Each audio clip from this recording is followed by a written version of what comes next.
Hey everybody, welcome to our closing keynote from Dr. Syed Mustafa Ali. We are so excited for the keynote. It is called Decolonizing Computing question mark. And so I will now introduce Dr. Ali and then hand it over to him to give his very insightful talk. Okay, so Dr. Syed Mustafa Ali is a lecturer and convener of the Critical Information Studies Research Group in the School of Computing and Communications at the Open University. His transdisciplinary research focuses on developing a hermeneutic framework grounded in Heideggerian phenomenology, critical race theory, and post-colonial and decolonial thought, and using this framework to explore how race, religion, politics, and ethics are entangled with various technological, more specifically ICT phenomena. In this connection, he has published work in the area of decolonial computing and algorithmic racism, interrogating trans and post-humanism, the discourse of big data, and internet governance. Everybody, please welcome Dr. Ali. Thank you. So I guess I just need to share my screen, which I'll try to do now.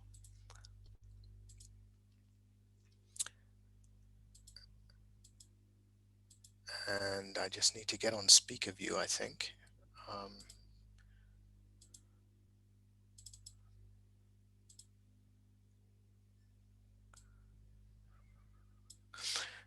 Okay, so let me begin by thanking the organizers of Blackathon 2021 for the kind invitation to present this closing keynote entitled Decolonizing Computing ? Intentionally ambiguous, I suggest the title of my talk provokes a cluster of questions. If the question mark is ignored, decolonizing computing arguably points to an activity, viz., subjecting computing to a process of decolonization. Beyond the question concerning the meaning of computing, something that has preoccupied me in the past, various other questions present themselves, including the following. What does it mean to decolonize computing? Who is carrying out this activity? Where is this activity being carried out? How is this activity being carried out? Why is this activity being carried out? And of course, we need to appreciate that these questions prompt a set of further complementary questions once we reframe them in normative terms, that is, in terms of should or ought. Beyond these questions, there is also the question as to whether this activity is underway, and if not, whether it should be underway. Of course, all of this presumes that such an activity can be carried out, an issue I shall return to later in the talk. Yet the activity of decolonizing computing presumes something else, something prior, viz., that computing is in some sense colonial. However, isn't it somewhat of a stretch to describe computing as colonial, especially since colonialism, as a phenomenon tied up with imperial structures of domination and settlement, is a thing of the past? How can computing be colonial if the age of empires is over and we live in a post-colonial world? In what follows, I will attempt to sketch something along the lines of a grand narrative for thinking about computing in relation to the decolonization project from a perspective informed by phenomenology, critical race theory, and decolonial thought. In order to motivate my argument, I need to begin by setting out the meaning of a few terms, viz., the world, colonialism, computing, and the relationship between them. I then go on to explain what is and what is not, or should not be, meant by decolonization and decoloniality, briefly set out the project of decolonial computing, and offer two different answers to the question, can computing be decolonized? I conclude with a brief pointer to other, more recent work beyond the immediate focus of this presentation. Let me turn now to set out the first of my terms, viz., the world. In this connection, One possible point of departure is the sociological and phenomenological account presented by Berger and Luckman in 1966, wherein a world is a socially constructed reality in which people find themselves and which they shape through various kinds of action, both individual and collective. On this view, world world refers to the interrelated totality of things, both natural and artifactual, which in the contemporary so-called information era includes computing and ICT systems, network infrastructure, and various technical institutions and governing bodies responsible for their maintenance and regulation. However, it is important to appreciate that this way of thinking about world tends to obscure certain fundamental considerations relating to the site and operation of power and its role in bringing forth such a reality.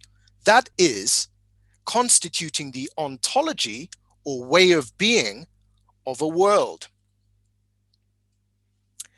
In this connection, the concept of world proposed by philosopher and decolonial theorist Enrique Dussel in his Philosophy of Liberation from 1985 offers something in the way of a useful corrective. On his view, world is an instrumental totality of sense. It is not merely an external aggregate of of beings, but the totality of the beings that are meaningful to me. The world is thus the system of all systems that have humankind as their foundation. The everyday world, the obvious one that we live in each day, is a totality in time and space. Crucially, Dussel goes on to state that, as a temporal totality, the world is a retention of the past, a launching site for the fundamental undertakings projected into the future, and the stage on which we live out the present possibilities that depend on that future. As a spatial totality, the world always situates the I, the person, the subject, as its center. From this center, beings are organized spatially from the closest ones with the most meaning to the ones furthest away with the least meaning, peripheral beings. Dussel's conception of world and his framing of it in terms of a spatial temporal totality, or rather a geographical historical matrix, within which are embedded differentially situated subjects, viz., those at the center or core, and those at the margins or periphery, is useful insofar as it points to the existence of a historically shaped and futurally oriented background horizon against which both human beings and various humanly constructed things, objects, processes, events, etc., and artifactual systems need to be positioned in order to make sense of them. Insofar as worlds come into being through the actions of differently positioned actors exercising differential power, critical inquiry necessitates subjecting worlds to interrogation with a view to understanding the becoming or coming into being of their embedding systemic natures. In the contemporary context, I suggest that this requires us to excavate the origins of the modern world system and its political ontology, which I shall attempt to do, albeit briefly, from a perspective informed by critical race theory and decolonial thought. However, before moving on, it is important to note in passing the tendency to bracket consideration of the phenomenon of world making within computing in terms of the historical grounds of this process. Turning now to colonialism.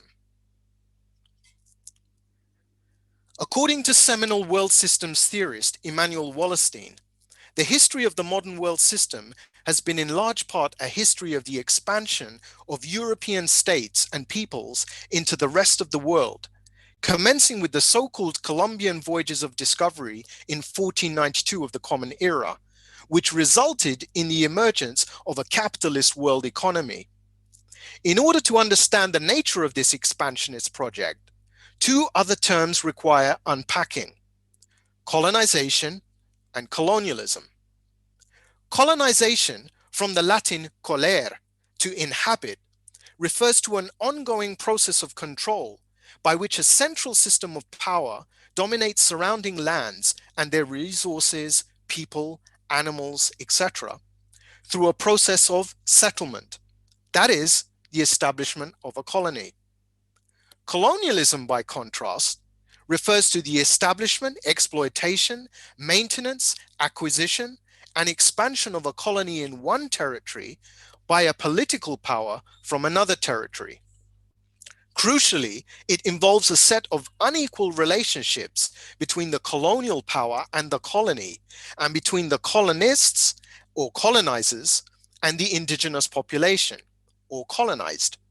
We might summarize the difference by saying that colonization tends to refer to expansionist migration, for example, to settler colonies in America or Australia, the establishment of trading posts and plantations, etc., while colonialism covers this situation along with the ruling of the existing indigenous peoples of so-called new territories.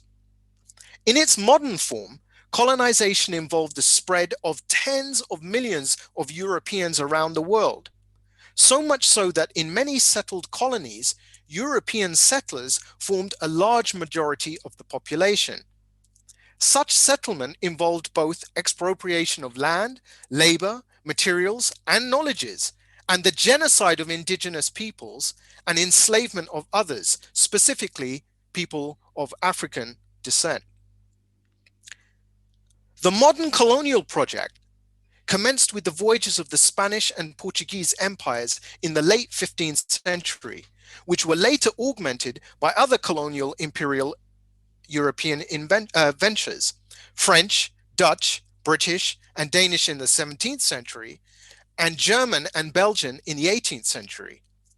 According to post-colonial theorist Anya Lumba, by the 1930s, European colonies and ex-colonies covered 84.6% of the land surface of the globe.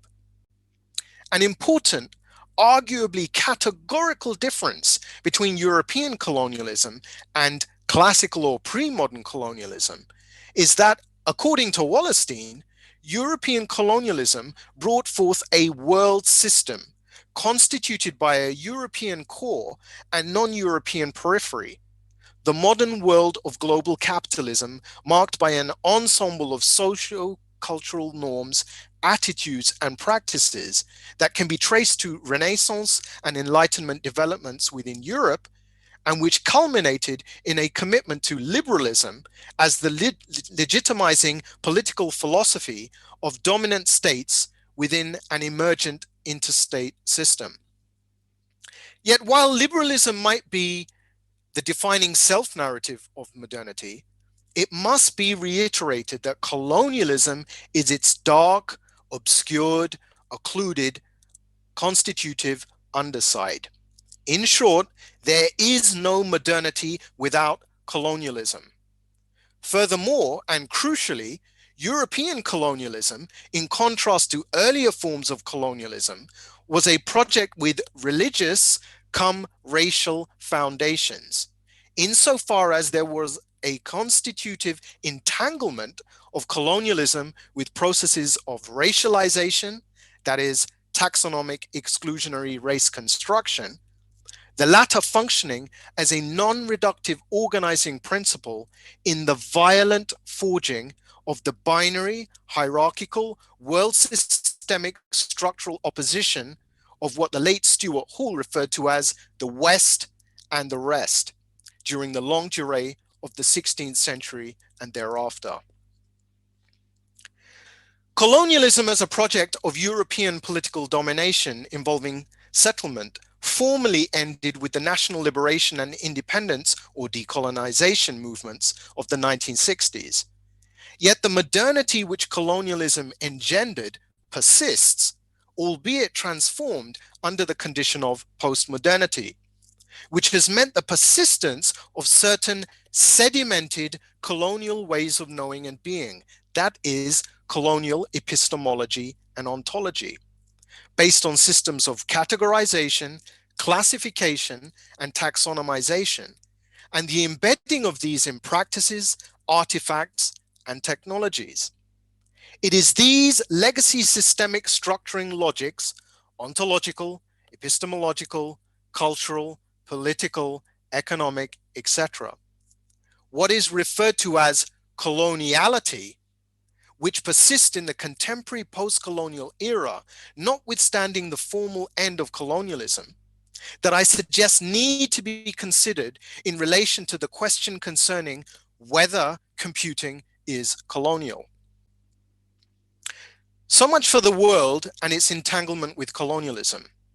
What of computing?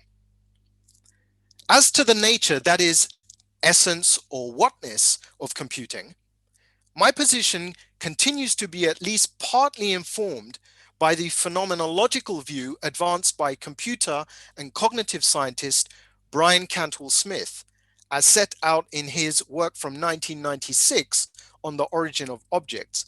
And I quote, "Computation is not a distinct or autonomous subject matter, but is instead a complex practice involving the design, construction, maintenance, and use of intentional systems."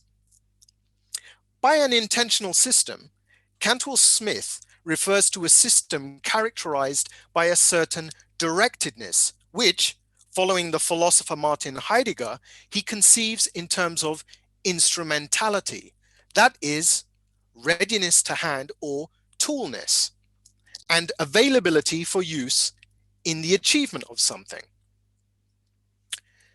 My focus on computing, rather than the arguably more abstract phenomenon of computation, is informed by the view that computing is a more encompassing phenomenon, and that it must be understood as fundamentally socio-technical in nature. If this understanding of computing is correct, it follows that any attempt at extracting a purely technical or computational component from its entangled assemblage with people should be viewed with a measure of suspicion. Furthermore, I suggest that computing should be seen as entangled with a cluster of historical processes, including cyberneticization, computerization, informationalization, digitalization, datafication, and algorithmization, and associated with the development and deployment of network digital computing and ICT phenomena such as mobile, wearable, social, cloud, embedded, that is ubiquitous and pervasive, smart and machine come deep learning technologies in increasingly convergent configuration. In this connection, I suggest that such convergence points to a datified and algorithmized intensification of the cybernetic turn of the 1950s rather than its displacement by something else, thereby indicating continuity through change. While recognizing that the history of computing, like other histories, is a contested terrain, and duly acknowledging the entanglement of history with geography and both with power, it is a fact that computers, programming, artificial intelligence, the internet, and ICTs all emerged in the West, primarily Britain and the United States, against the backdrop of inter-European military conflict, the Second World War, and post-war ideological conflict, the Cold War, both of which were relationally entangled with colonized populations along what W.E.B. Du Bois referred to as the global color line.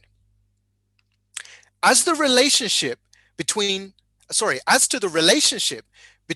the world, colonialism, and computing, and with reference to the specifically racialized nature of European colonialism, I suggest that this relationship is usefully understood in terms of something like an algorithmic racism, a conceptual framework in which historical shifts in racialization processes are interpreted as programmatic.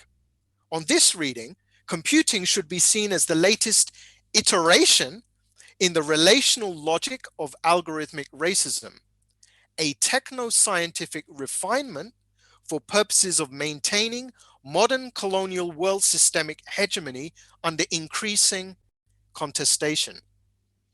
Thus, I suggest that the histories and geographies of computing and colonialism are entangled insofar as the origins of computing are tied to European come Western imperial projects and militarized industrialized contexts whose legacy system effects persist in the contemporary post-colonial era.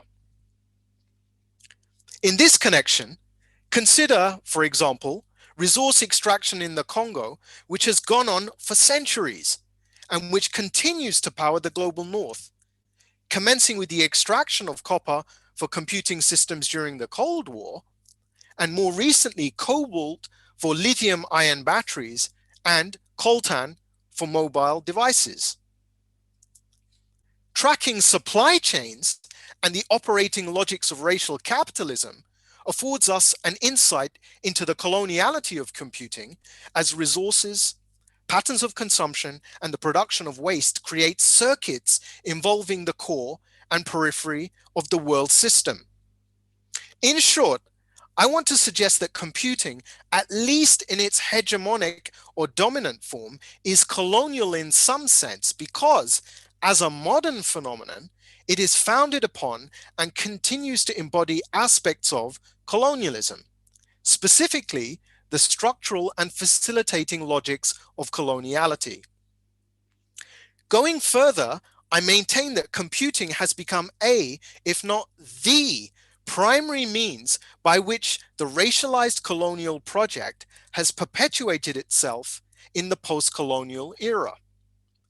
In this connection, and moving away from a focus on material infrastructure, let us turn to briefly consider some relatively recent examples of what is often referred to as algorithmic bias associated with technologies incorporating machine learning and/or artificial intelligence.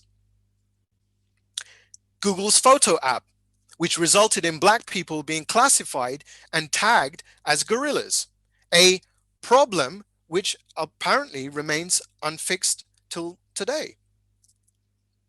Hewlett-Packard's face tracking software, which can track white faces, but not Black ones. Smart soap dispensers that will dispense soap to white hands, but not Black ones.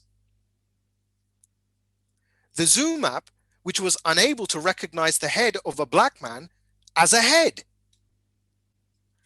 The Grammarly app, which classified the text in a Black man's essay as angry because it was focused on Black food history. The ExamSoft face recognition technology, which requires a Black woman to shine bright, i.e. white light, into her face in order to prove that she is not cheating. Face recognition technology in the UK automated passport checker, which has a problem with the faces of dark-skinned Black females. And moving away specifically from anti-Black machine learning technologies.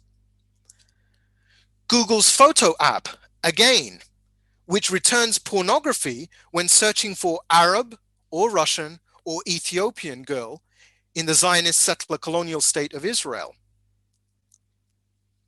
Gender switching in Google Translate as one translates to and from certain languages, here in this case, Turkish. And finally, Microsoft's Tay, an AI chatbot released via Twitter in 2016, which proceeded to generate racist, sexist, and anti-Semitic pro-genocide messages. And the list goes on, and on, and on. Examples such as these have led some commentators to argue that there is a blind spot in AI research, with others inviting us to consider AI's dark side, which has been framed as a white guy problem. One attempt at addressing such concerns has been to focus on issues of fairness, accountability, and transparency in machine learning, the so-called FAT or FACT ML arena. With diversity and inclusivity in both development teams and training data being suggested as the means by which to effect a solution to the problem of bias in AI systems. However, I and others have questioned the ultimate value of such approaches. For example, in the context of discussing facial recognition and face classification technology, Frank Pasquale has recently pointed to the problem of inclusiveness and diversity vis-a-vis the structurally oppressive surveillance and policing function of the former, that is, face recognition, and scientifically racist or phrenological or neo-phrenological nature of the latter, that is, face classification technologies, suggesting that what might be required is their ban rather than fix, irrespective of whether attempts are made at effecting the latter through technological or socio-technical means. Now, while the above examples were drawn from machine learning and AI, it is crucial to appreciate that coloniality is arguably operative within other areas of computing, including ubiquitous computing and robotics, human-computer interaction, ICT for development, and internet governance. But let me turn now to the matter of decolonization and the project of decoloniality. Perhaps the single most important thing to take away from this discussion in relation to decolonization is that, as Tuck and Yang rightly and forcefully argue, it is not a metaphor, and that any attempt to frame it in metaphorical terms should be subjected to critique on account of the actual, as opposed to merely possible, violence involved in such a move, vis-a-vis those who continue to endure the legacy systemic effects of the historical colonial project. While it is beyond the scope of this presentation to engage this issue, I suggest it looms large in the context of recent discussions of digital colonialism and data colonialism in both global North and global South contexts. Related to decolonization is decoloniality, which refers to a critical, that is, power relational orientation emerging in the colonies and ex-colonies of the world system. One way of thinking about decoloniality is as a transdisciplinary horizon which foregrounds race as the organizing principle in a system of entangled structural hierarchies, that is, asymmetric power relationships. Decolonial thought tends to focus on epistemological concerns, that is, the production of knowledge and who counts as a knower, although this should not be understood to preclude consideration of ontological concerns, specifically what it means to be human, who counts as human, and who gets to determine this, both historically and in the contemporary moment. Crucially, the decolonial orientation requires us to think about the geopolitics, or where, and body politics, or who, of knowledge production, and prioritizes the marginalized knowledge of those located at the margins, the borders, and the peripheries of the world system. Decoloniality is informed by two entangled commitments. The first being more epistemological in nature, the second more explicitly ethical, yet both further entangled with ontological and power relational concerns, viz. And one, an epistemological commitment to embrace the so-called decolonial turn, which involves delinking, that is, decentering of Eurocentrism, come Westcentrism or Northcentrism, as the preeminent site of knowledge production, and two, embrace of the decolonial option, which involves a preferential option toward those situated in the margins, peripheries of the modern colonial world system, with a view to effecting reparations or compensation, and thereby seeking redress for the legacy systemic effects of colonialism. According to media theorists Nick Couldry and Ulysses Mejias, decoloniality is, and I quote, not simply decolonization, defined as the end of colonial occupation and administration, but a broader rethinking of relations to ongoing coloniality. I suggest that this characterization of decoloniality is useful in the context of engaging with computing along critical, that is, oppositional, ethical political lines, insofar as it speaks to my own project of decolonial computing as concerned less with how to do computing in the periphery and more with disclosing what computing means in relation to the ongoing operation of colonial logics in the contemporary era. Let me now turn to the question concerning the decolonization of computing. Can computing be decolonized? In my view, there are basically two ways of thinking about this, one of which leads to the more optimistic answer, yes, in response to this question, the other to a somewhat more qualified and perhaps more pessimistic rejoinder, viz., yes, computing can be decolonized, but it won't be, at least not anytime soon. Let me begin by attempting to make the case for the more optimistic answer. Philosophically speaking, if computing stands in a historically contingent relationship to colonialism, then it is, at least in principle, possible to delink, that is, detach or disarticulate computing from its entanglement with coloniality, and work in the area of post-colonial and latterly decolonial computing seeks to effect such delinking. By decolonial computing, I refer to the interrogation of computing and related ICT phenomena from a perspective informed by critical race theory and decolonial thought, where the latter is held to foreground considerations of the aforementioned body politics and geopolitics of knowing and being. Decolonial computing turns about a preferential option for thinking through conceptual frameworks emerging from the periphery, margins, borders of the modern colonial world system, with a view to effecting compensatory reparational action vis-a-vis the legacy systemic effects of historical colonialism that persist in the post-colonial era. Researchers and practitioners adopting a decolonial computing perspective are required, at a minimum, to do the following. Firstly, consider their geopolitical and body political orientation when designing, building, researching, or theorizing about computing and ICT phenomena. And secondly, embrace the decolonial option as a political ethical stance, attempting to think through what it might mean to design and build and govern computing and ICT systems with and for those situated at the peripheries of the world system, informed by the ways of thinking and knowing located at such sites with a view to undermining the asymmetry of local global power relationships. Let me turn now to the more pessimistic position. In other words, computing can be decolonized, but it won't be, at least not anytime soon.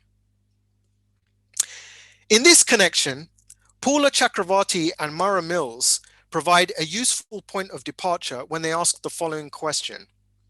If computing technology is the embodiment of rational calculation and a driver of 21st century capitalism, can it indeed be decolonized, overhauled, or appropriated for other ends? Is it possible?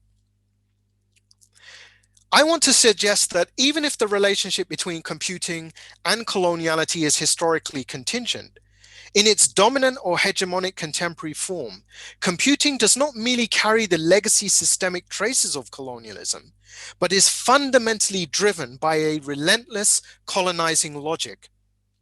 In this connection, human-computer interaction theorists and practitioners, Paul Dorish and Scott Mainwaring, have argued that ubiquitous computing is characterized by a pervasive and expansionist colonial impulse.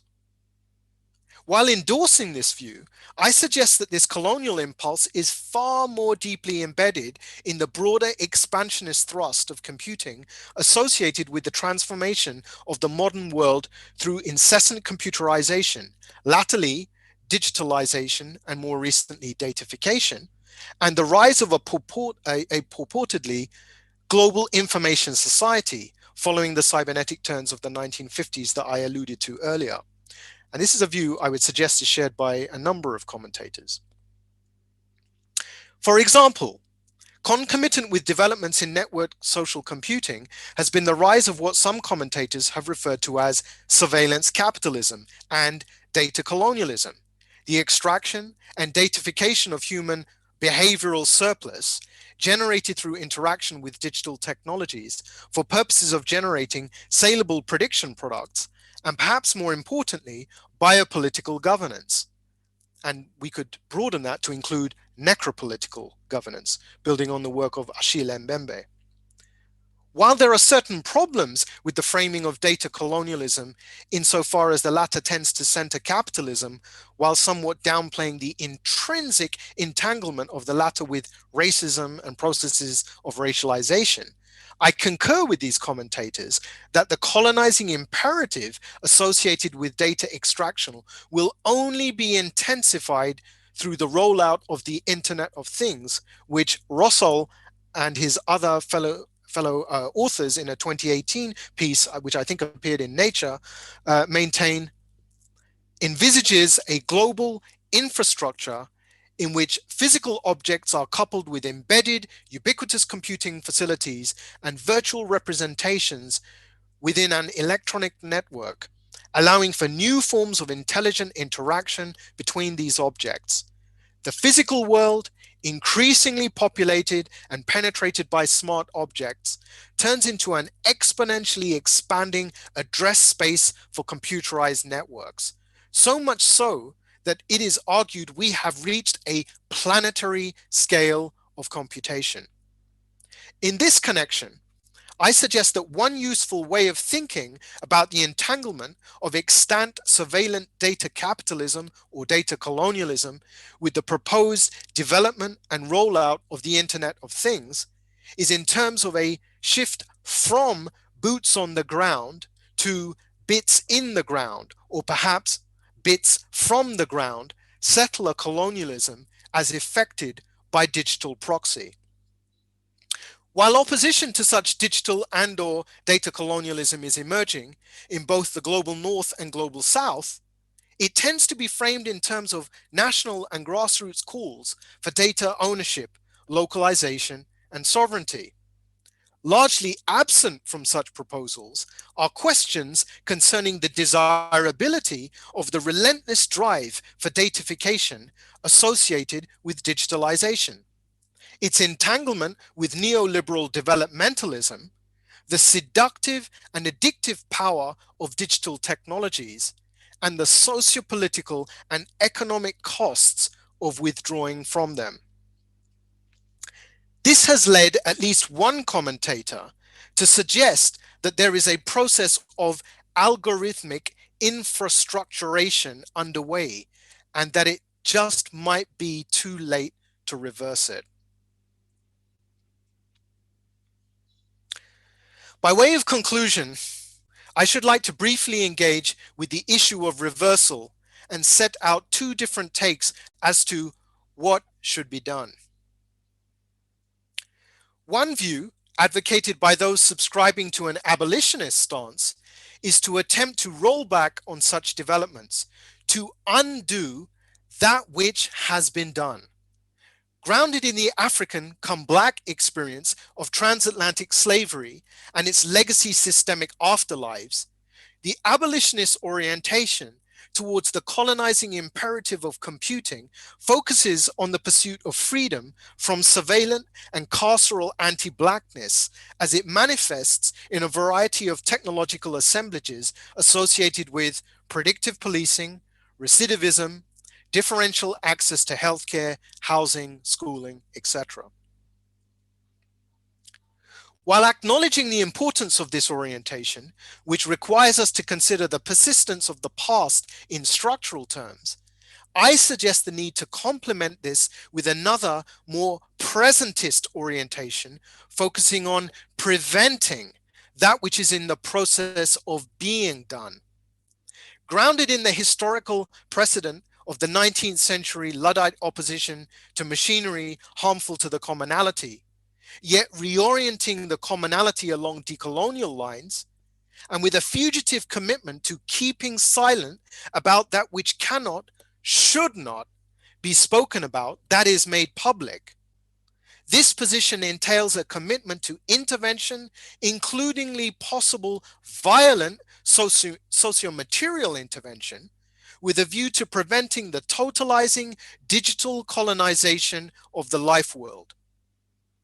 While some might argue that it is a case of either program or be programmed, which is the title of a book by the media commentator Douglas Rushkoff, and while I do not dispute the tactical importance, perhaps even necessity of embracing such a view, I suggest the need to consider a more radical strategic orientation, advocating for something akin to what I refer to in my recent writing as a fugitive decolonial Luddism, grounded in epistemic disobedience and aimed at dismantling the racial, capitalist, modern colonial world system in its late techno-scientific incarnation as facilitated by AI, machine learning, the IoT, and related technologies.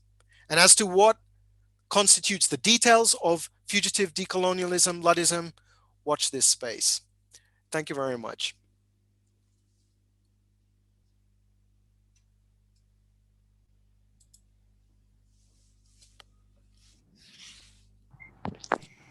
That was really amazing. Thank you so much, Dr. Ali, for your wonderful talk. That was very informative. Oh, awesome. Okay, wait, am I on? Okay, yes, my microphone is on. Okay, awesome. So we do have some questions from the audience that we wanted to ask following your talk. So one question is from Celeste. She asked, many social movements, rebellions for social justice have emerged through social media. Is decolonization possible in a society that operates so heavily online? And also, a follow up to that would be, or should we reject social platforms as a means to gain freedom? Okay, well, thank you for that question. As I'm hoping that the kind of closing comments in my presentation to some extent have at least partially addressed that question. So my position is that as with most things, technologies are contested terrains. I don't subscribe to the view that technology is neutral, and I really continue to be inspired by, I guess, a historian of technology called Melvin Kranzberg, who articulated what are known as Kranzberg's laws of technology. Whether they're laws or not, it's debatable. But his first law is articulated something like this: technology is neither good nor bad nor neutral. And the point there is that technologies, as socio-technical assemblages, bear the imprint of the social fabric in which they emerge. And that social fabric itself is not ex nihilo. It doesn't come from nothing. It has a history to it. And so I'm suggesting that there are various kind of sedimented legacy systemic structures which inform the social fabric in which technologies emerge. And that includes social media, whether we're talking Facebook or Twitter or Instagram or something like that. Now she's quite right to say that social media can be used for things like smart mobbing, crowdsourcing, et cetera, social media, social organizing through social media platforms. I concede that, but the question is, who developed these technologies? What is their prime operating modality? Who owns them? Who owns the data that's being generated on them? For what purposes is that data being used? I mean, I've suggested, drawing on the work of people like Shoshana Zuboff and Nick Couldry and Ulysses Mejias and a raft of other people, that there are surveillance, if not carceral, if not data colonial logics operative. And so I would suggest at best we could use these tactically, but strategically, I think we need to move beyond the confines of these technologies. That would be my take. I think that's a very interesting perspective. And I like what you brought up about like on social media, one issue there, and that has happened with the Black Lives Matter movement this summer, and even in SARS in Nigeria, right, where the government is using it to surveil and local law enforcement is using it to surveil people who are on the ground and trying to use it as a means. And so I know definitely protesters in the Black Lives Matter movement kind of picked up on that. And so even posting posters like, oh, this is where we're going to meet up became very contentious and very dangerous, actually, because it's like, do we post these? And like, how do we get the word out? So like trying to create like these underground networks, especially during COVID, right? So I definitely, yeah, like that point you brought up about the whole surveillance aspect. Because I think that's definitely like a part of coloniality is that all of the movements that have been, coming out of like, especially I guess the African diaspora have been, definitely surveilled and tried to be suppressed. But yeah, do you have any thoughts on that?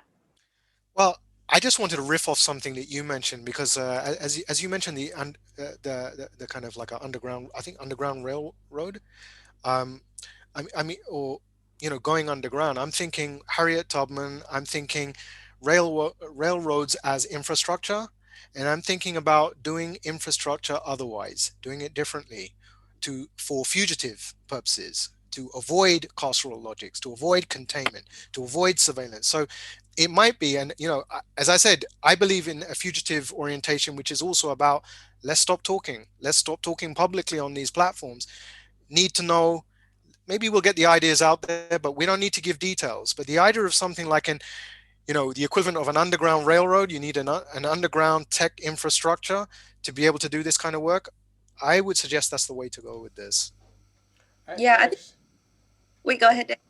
Oh, I had a question kind of basing off that because when I think of technology that is, like you said, underground and just a different infrastructure than what we currently have, I think of a decentralized, right? Because we were talking about decolonialized, so I think of a decentralized technologies. So what do you think about, applying blockchain and decentralized technologies to essentially accomplish this goal of what you're talking about when it comes to decolonialization?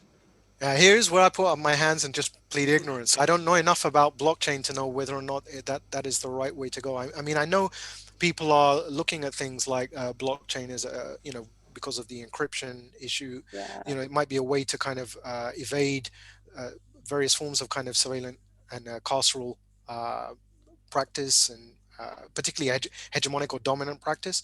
But as to whether that is the right way to go technologically, I'm inclined to think that the kind of the idea that one should be embracing contemporary or emerging technologies as possibly the way to go.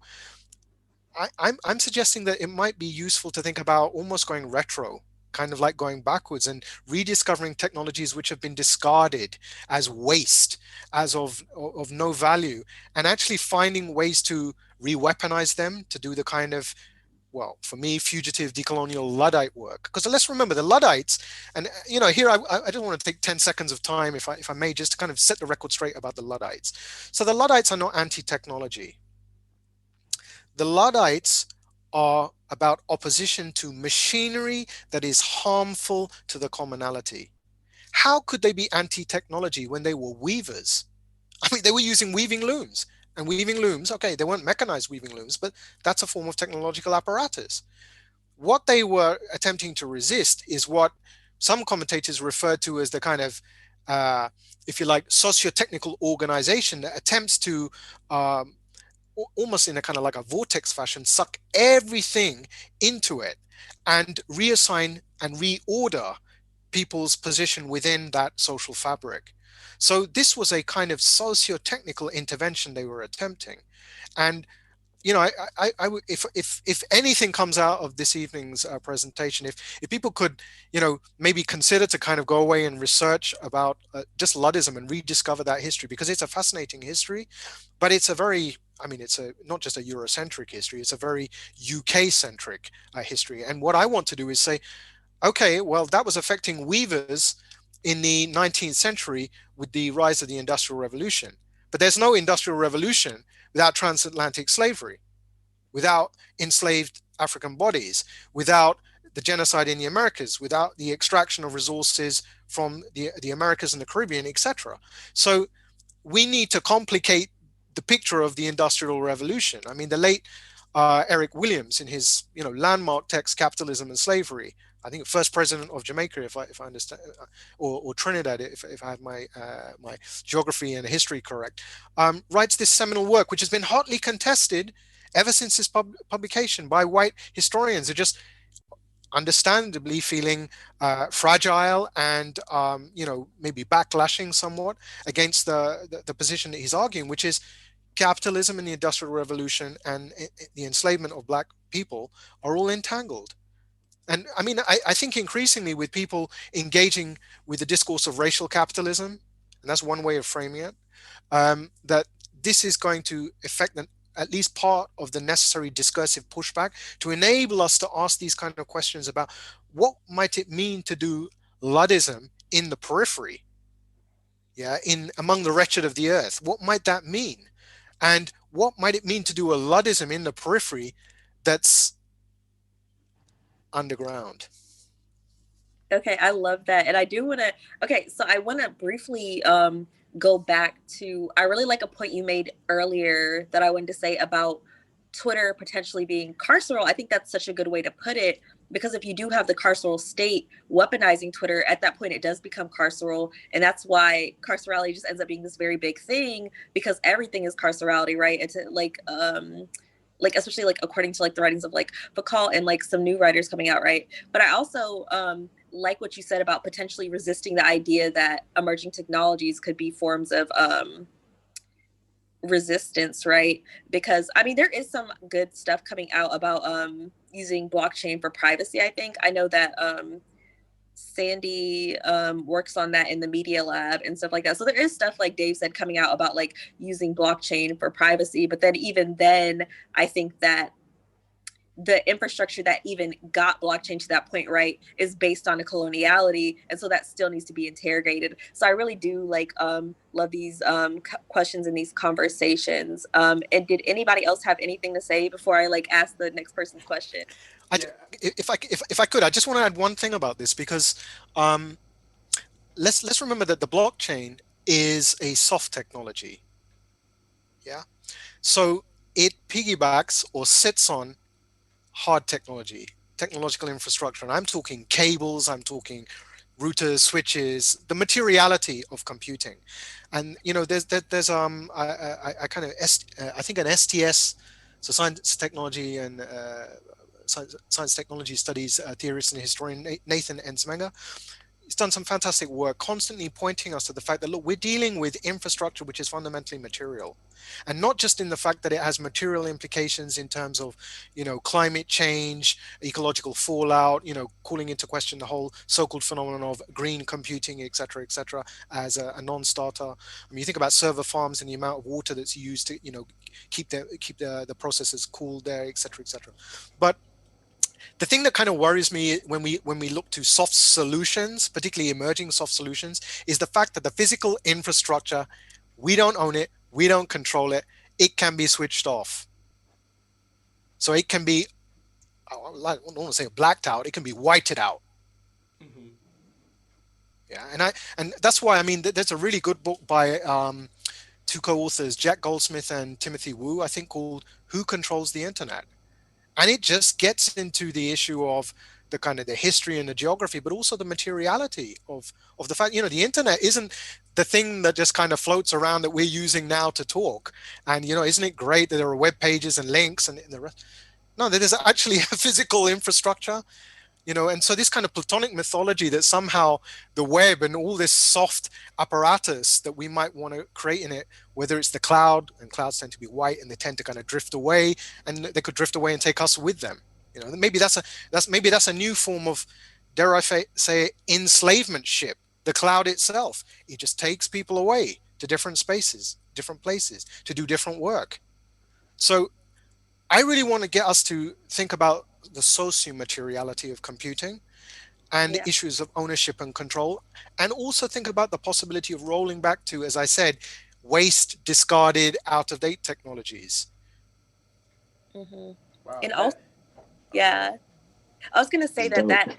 if people are interested in the idea of who controls what, digital colonialism is also a good thing to look into, because it specifically also is a theory that kind of discusses like that, like kind of that centralization that Dr. Ali is talking about. It also, I do want to say, like on the point of the Luddites earlier, is a point that I wanted to make was the very like the idea of like, well, technology, like you said, is not of the commons, and it's just like, and like thinking about that and thinking about how that in and of itself is like um decolonial thinking, almost like if it's not, you know, for the people, and if it's not for the commons, and it's like, and like kind of like getting away from like that individualism too, because it, like again, if it's not for the people, then who is it for, right? It's for the like rulers, I guess. But yeah, Dave, what were you gonna add?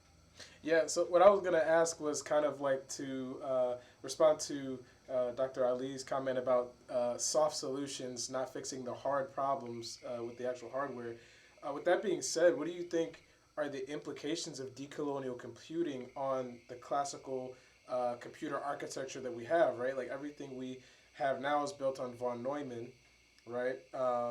And even when it comes to the supply chain, what does that look like in terms of a decolonial hardware development supply chain and decolonial computer architecture? Wow. Well, okay, so first of all, John von Neumann was not a nice guy. I mean, that's the most important thing to know, that if you just do a little bit of excavation of this guy's biography, he's actually a pretty nasty guy. Um, in terms of his architecture, I mean, this is what I refer to as part of the sedimentation. I mean, it's become diffuse. You know, a decision was made at a particular time. That was the architecture that was, you know, in the historical moment of a configuration of kind of social, material, technical, and other forces. And that is the one that has become sedimented over time and rolled out across computing technologies. Um, okay, so I mean, there are different takes on decolonial computing. I mean, you know, I have my own take, and but my take tends to be more about trying to do critical work to try to understand the persistence of coloniality in the contemporary so-called post-colonial era. I am less convinced, and you know, maybe this kind of flies in the face of most of what has been discussed at Blackathon, and maybe what you know, the position that you hold yourselves. But I am increasingly concerned about um, discourses which are either technophilic, i.e., pro-tech, or um, that want to kind of do computing otherwise. And the reason I say this is because computing still remains centered in all of this. So irrespective of whether you're doing mainstream, hegemonic, von Neumann type computing, or whether you're saying, well, okay, let's look at computing in Brazil or in the Congo or in Pakistan or wherever, you're still talking about doing computing.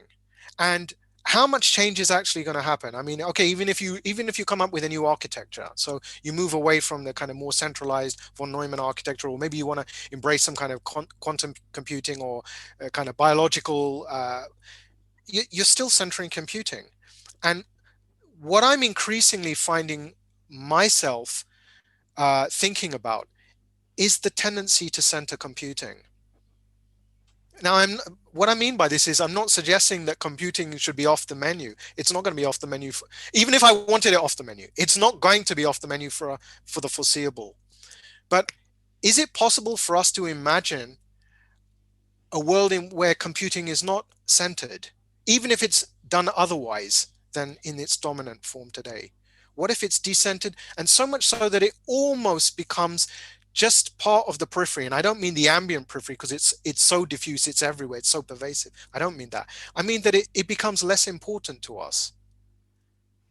I mean, you know, when I say this, sometimes people say, "Oh, well, this sounds very kind of retrograde," and you know, you're not one of those people who wants to take us back to this idyllic rural lifestyle, which is a construction that actually romantic Europeans envision to feel good about themselves after the kind of ravages of colonialism and anti-blackness, etc., etc. I'm not suggesting that. What I'm suggesting is that there are real ecological costs and there are real human costs to the computing project. I mean, I don't need to tell you people this. I don't need to tell you people this. I mean, the data that's coming out of places like the Congo, and the use of certain parts of the world as waste processing sites for discarded. And when we say digital waste, again, we're back into this platonic realm. But we're talking about tangible physical devices containing highly toxic materials that just can't be sort of like, kind of lift the earth up and kind of sweep it under the earth and shut it down. There are repercussions. So I know this might fly in the face of thinking about, well, we want to think about a black computing, we want to think about decolonial computing, we want to think about an indigenous computing, we might want to think about an Islamic computing, whatever that means. And I'm not suggesting that computing should be off the menu. I'm suggesting that maybe we have to entertain some of these even more, for me, even more radical positions. Say, let's pull back from this, and not just ourselves and let them continue to pull ahead. But I hope you detected from my kind of closing words that we just might need to do intervention work to stop them from doing what they're doing. Yeah, and on that note, actually, like, your talk does kind of actually, okay, so I would actually, like, on a side note, love to have you in conversation with our speaker from, like, Friday, Dr. Ron Eglash, because I think there would be a very nice conversation there. But okay, so we have a lot of questions from the chat, so I'm going to focus on the chat because I think this is, yeah. So since the political economy of computing is built on the backs of people from African diaspora and the world is presently racially capitalist, what would decolonizing computing even look like, right? Okay. Oh, and Well, also follow up and add on, because I think there's only 200 characters here, is that considering that everything from production to deployment is rooted in coloniality. This is, I mean, this is the kind of question I would want to ask somebody if they were, they were trying to make a push for computing or doing computing otherwise. This would be my question. So, kind of difficult for me to answer my own question, but let me try. So, um, I don't know if this partially answers this question, what we were discussing earlier when I was talking about, the idea of trying to imagine futures where computing is not centered. It's not just that computing is done differently, but computing is no longer centered, and even moving to a stage where it starts to shrink in terms of its importance. Because and I concede this, whether we're talking about the assembly of phones and computing devices in China, whether we're talking about resource extraction in the African continent, whether we're talking about what made those processes as racial capitalist colonial processes possible in the first place, which are the so-called Columbian voyages of discovery, genocide, conquest, expropriation, extraction, etc. Hey, we live in a colonial world. What does decolonial computing look like? Well, one way of thinking about decolonial computing is to ramp up the critique of computing itself. As I said, there are other people who do decolonial computing very differently from the way I envisage it. And we have to accept those differences. For me, I am not particularly interested in saying, okay, how would it be if we created a server farm in Nigeria? How would that server farm be done differently? Well, I mean, do we want a server farm in Nigeria? Well, they have a server farm. Why shouldn't we have a server farm? Well, maybe no one should have a server farm. I mean, maybe that is the way to think about this. And then maybe, I mean, and I'm always inspired, and here you have to indulge me, that scene from Terminator 2, when Miles Bennett Dyson, the black genius who creates the chip based on the chip that came from the future anyway, it kind of clicks that, okay, this is going to lead to Judgment Day. That's not good. He turns Luddite. And along with Sarah Connor and Arnie, the Terminator, they go in and what do? They smash up the machines. They destroy Cyberdyne. And there's this scene where Arnie picks up an axe and starts smashing a machine. That is a Luddite image coded in a movie that I think came out in 91, 92. Okay, it's a movie, fine, but what is it saying? I mean, we can think about the contemporary moment where people are engaging in projects like, quantum computing, neural computing, biologically inspired computing. And these are all interesting developments, but what's the telos? What's the orientation? What's the goal? What's this fundamentally about? What is it for? I don't know if that answers the question, but I am a Luddite of sorts. So, I you know, agree with you that it is very hard to even answer that question. And that's why I think we always like put that question out there. And I agree with you that we can't even answer that question unless we consider it from all sides. And like you said, I think that I definitely agree with the fact that some people want to think about it as in, like you said, like computing absolutely should exist, right? And not thinking about like, what if we just took it away, or just thinking about the alternatives. And so I think people end up like almost in a way getting into this cycle of like um almost engaging with and like legitimizing colonialism and like a neocolonialism and like in a way in like almost racial capitalism, because like they fail to, in a lot of times when they legitimize it, to discuss how literally these technologies are built on the literal backs of like African people, like you pointed out in the Congo, and like the dumping of digital waste and stuff like that. So I think that's a very good point. And I also want to go to this question of okay, well, I'm going to tell you some of the comments in the YouTube just for your like just so you can hear some of the nice things people said. Somebody said the point about interrogating technologies of the past as they emerged on the backs of African slave labor and colonialism is especially interesting. It's often forgotten. That's often forgotten from the Industrial Revolution, or excuse me, it's often forgotten that the Industrial Revolution emerged as the result of white supremacist infrastructures. Lovely. And so somebody else asked kind of, okay, so they made a statement that I'm going to say, and I feel like um, okay, let me see, is this something? Okay, so I'm gonna just say the statement just so like you're just aware of this argument, because I know like as a philosopher you probably care about like oppositional arguments, but they also asked a question that I'm gonna say after this statement. So they said, Nomad Plateau said, also the soft hard distinction is blurred. Cables and routers are useless to distribute data without software. And then they also asked, rather than using retro underground tech, is there also a potential for hacking current tech? Building alternative material infrastructure takes a lot of effort and capital. hey, all power to the hackathons in the Blackathon. No issue there. I mean, for me, Yeah. hacking, informed dissent, informed refusal, the kind of drive to abolish data collection, all of these kind of interventions, I support them. But the question is, I see these as tactical moves situated within a broader strategy. And that strategy as being informed by my particular reading, which is about decentering computing itself and considering increasingly the materiality of computing. Now, the point about, the cables and the routers and the rest of it, they can't do any work without the software. Absolutely. I hope I wasn't suggesting otherwise. My point was that I'm trying to draw attention to the socio-materiality, not just the materiality, the socio-materiality of these technologies. Because we could talk about the soft and we could talk about the hard, but we also have to talk about the hard in relation to the social, the hard technical, the hard material in relation to the social. So, absolutely, entanglement of soft and hard, absolutely, no issues there. And yeah. Dr. Ali, I do also have to say this is like our most popular talk. Like our viewers just Wow. keep rising. And so I'm really excited about that. So somebody asked, and I think this is like, well, there's so somebody said something after that, and I'll say what they said after that.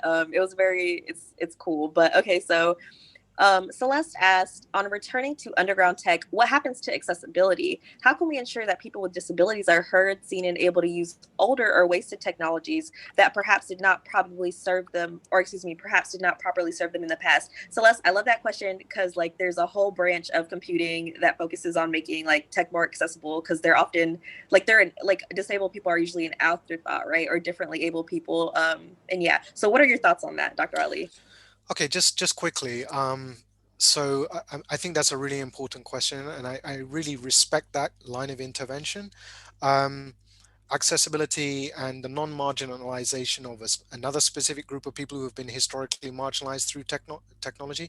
Absolutely. So I, I guess there's a tension here between rolling back for strategic purposes to, if you like, avoid maybe surveillance carceral um, functionality, but at the same time putting that in tension with precisely those concerns. Now, it might be that one can roll back to certain technologies which, with a certain amount of blackathonic hacking, you can tweak to make them accessible. And maybe that's a line of, kind of exploration to be entertained.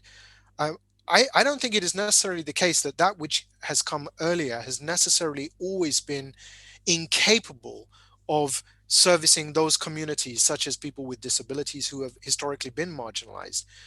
I suggest that we just need to think better and do better. At least we can try it out. If it doesn't work, then we don't go there. But part of the, at least, as I have these kind of colleagues discussions with colleagues at my institution and elsewhere, the decolonial isn't one thing. Or we might call it the decolonial, capital T, definite article. But it's located, it's situated, it's embodied differently in different places, and so different communities have to do their thing differently. And hey, more power to them. Like you said, just like moving away from the colonial thought of like just universalism, right? I really like Sure. that. And so I'm going to ask one last question from the audience, and then I will turn it over to my other co-founders and organizers if they want to ask a question. But the last question, let me make sure this is the last question. Okay, okay, then you have a compliment. Okay, I'm going to give you the compliment afterwards. But so one of the questions is, what is the role of Western big tech companies in the perpetuation of colonized computing, right? And what needs to happen with respect to these companies if decolonization were possible? Emphasis on it, because that's, yeah, put emphasis on it. And I guess I would like to also like maybe add to that I know there's like talk about breaking up big tech, and I don't know, I'm wondering like if sometimes I wonder like, is that sufficient and things like that. So I want to know what your thoughts are on just like Western big tech companies' role in this sort of like digital colonialism. Yeah, another really good question. I mean, I know there are these kind of like using kind of antitrust and various other kind of legislation and precedents. The idea of like breaking these almost near monopolies up, fragmenting them. That's a way to kind of block the centralizing power. I am somewhat unpersuaded by that argument. I mean, I think that might be necessary. I certainly don't think it's sufficient. Yeah, because if we're thinking about white supremacy not as some kind of, well, it's the Freemasons or the Illuminati or the Bilderbergers or whoever, this group of three white people in a closet somewhere in on Mars. Yeah, and it's always on Mars. Um, then if white supremacy is much more diffuse, then presumably we can think about white supremacy as a kind of more diffuse network of smaller scale actors which are still collaborating, still cooperating to do the kind of carceral, colonial containment and domination work that historically we have seen over the past, say, 10, 15 years with the emergence of, Google, Apple, Facebook, Amazon, Microsoft. And that's just in the US context and globally. You got to factor in China, you got to factor in what's going on in India and various other actors. So, I mean, yeah, break the companies up, but don't think that that's endgame. That's just the start.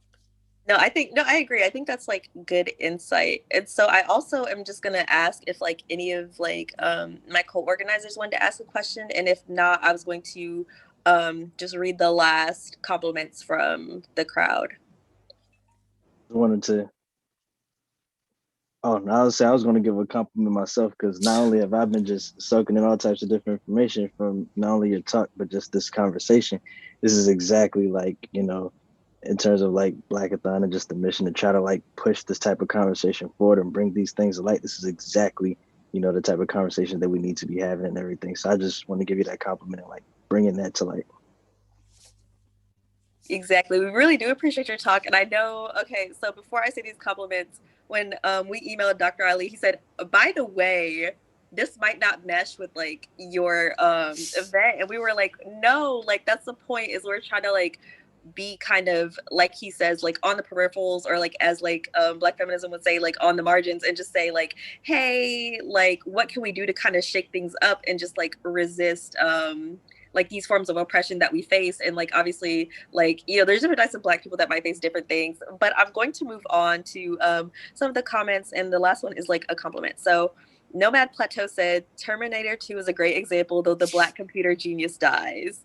And then Alicia said, I appreciate your insight and in-depth knowledge, which is not superficial nor mystical, but really encompassing all of these social identities, how they are impacted by systems and structures of power. Awesome. Okay. Thank you very much. Awesome. We really appreciated having you. Thank you so much for coming and giving a talk. And like, yeah, we just really appreciate you. And we hope to have you back again because, yeah, this was like a lovely talk. Everybody enjoyed it, obviously. We've had so much engagement. And yeah, thank you, Dr. Ali. Thank you very much for the invitation. Thank you.